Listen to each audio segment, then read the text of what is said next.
Hanımlar beyler, hava inanılmaz soğuk ama sizler Sıcak Yemek.com stüdyosuna hoş geldiniz. Bugün bu soğuk havalarda içinizi ısıtacak, tahinli, pekmezli, bol çikolatalı bir kurabiye yapacağım. Hem de çok pratik.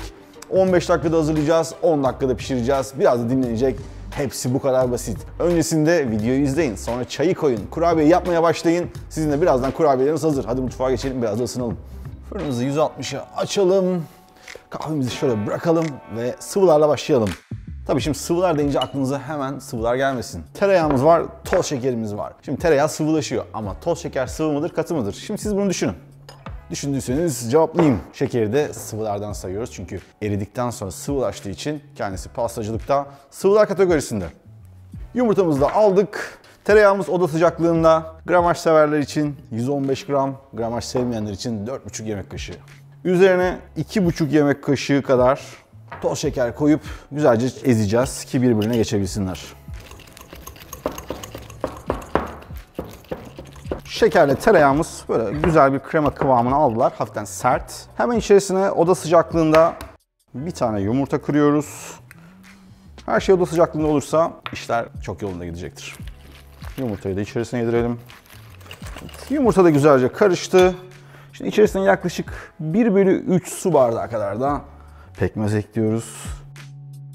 Hem güzel bir karamelize tat verecek hem de rengini hafiften koyulaştıracak. Ve tabii ki olmazsa olmaz yarım su bardağı kadar da tahinimiz var. Karıştırıyoruz.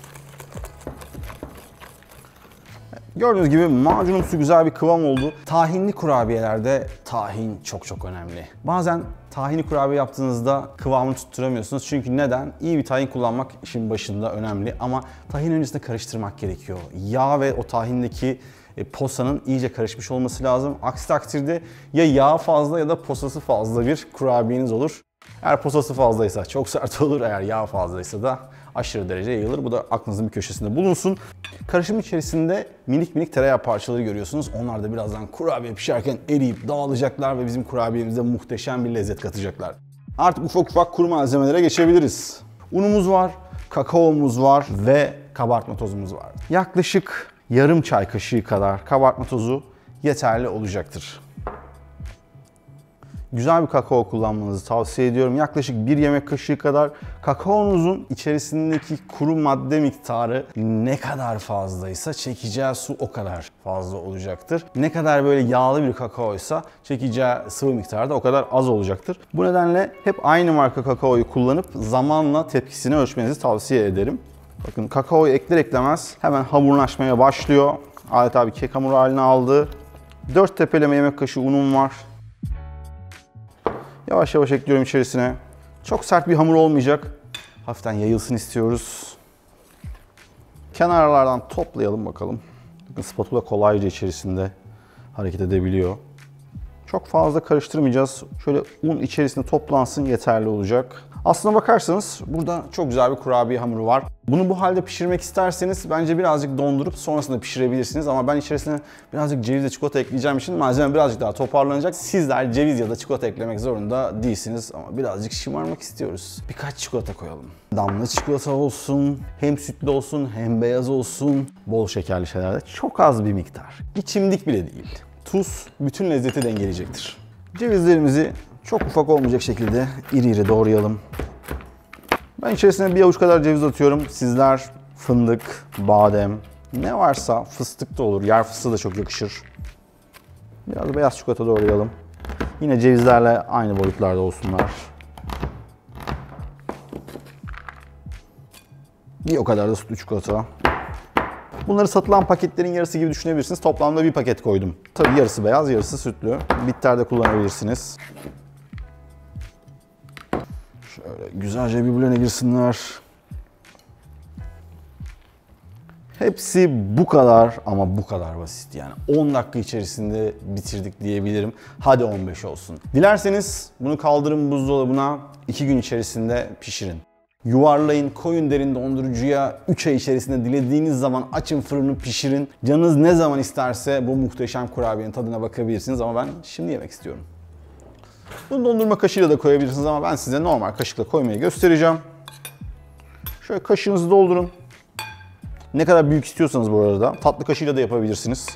Daha ufak porsiyonlarda. Bu epey yayılacağı için şöyle kenarlarda boşluk bırakın. Hafifçe ortaya bırakın kurabiyenizi. Şeklinin hiçbir önemi yok. O kendi yolunu bulur. Önce bir tepsiye 5 tane yeter. Ne olur ne olmaz. Siz benden öğrenin. Ben size tam sayıyı birazdan vereceğim ama toplamda 8-10 tane kurabiyemiz çıkıyor. Bunları da diğer tepsiye koyacağım. Siz dilerseniz hemen fırına atabilirsiniz ama bence yetmez. Üzerine birer parçada çakıl çikolata koymasak mı? Bence koyalım. Neden koymayalım? Varsa birazcık daha parça çikolata olur, damla çikolata olur, her şey olur. Evet, fırına gidebilirler.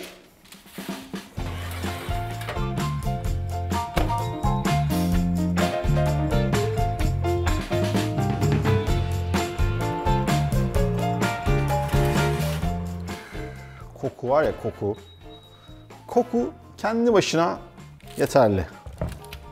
Şu anda inanılmaz sıcaklar. Bakın şöyle dokunduğunuz zaman hala yumuşak gibi duruyor. Sakın kanmayın. Oda sıcaklığında 10 dakika bekledikten sonra sertleşecekler ama şu anda hiçbir şekilde ellemiyorsunuz. Ellerseniz elinizde kalır. Aynen olduğu gibi hamur haline gelecektir. Ama birazcık sabrederseniz kendine gelecek. İçerisi yumuşacık, dışarısı biraz daha çıtır olacak. O erimiş çikolata falan. Neyse ben kahveyi halledeyim de sonra yemeğe gelirim.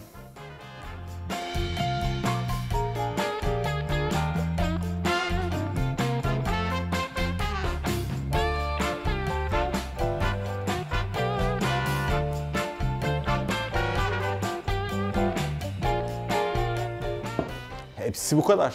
Bitti. 45 dakikada falan tamamıyla neredeyse soğudular. Gördüğünüz gibi soğumaya başladıkça tabanı sertleşti. Kendisini çekmeye başladı.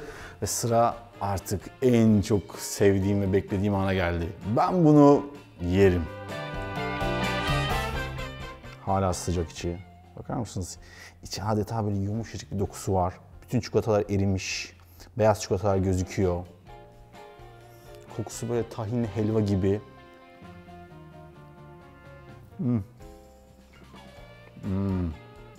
Of. Kahveyle birleşen inanılmaz güzel. Şimdi normal böyle bir çikolatalı kurabiye düşünün. Onu adeta böyle bir helva ile birleştirmişsiniz gibi. Isırdığınızda tahin helvasını ısırıyorsunuz ama arkadan bir çikolata tadı geliyor, kakao tadı geliyor. Damağınıza dağılmak yerine şöyle bir hafif bir yayılma yapıyor. Öyle anlatabilirim size hissiyatını. Özellikle soğuk havalarda resmen ağzınızdan vücudunuza yayılan bir sıcaklığı var bu kurabiyenin.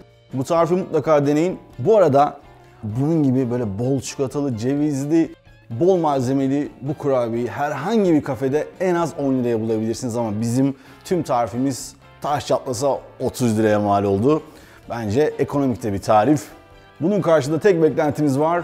Beğenmeniz, abone olmanız. Bir de paylaşırsanız tadından yenmez. Bu kurabiyeyi mutlaka deneyin. Bir sonraki bölümde görüşmek üzere. Bay bay. Çok iyi kurabiye.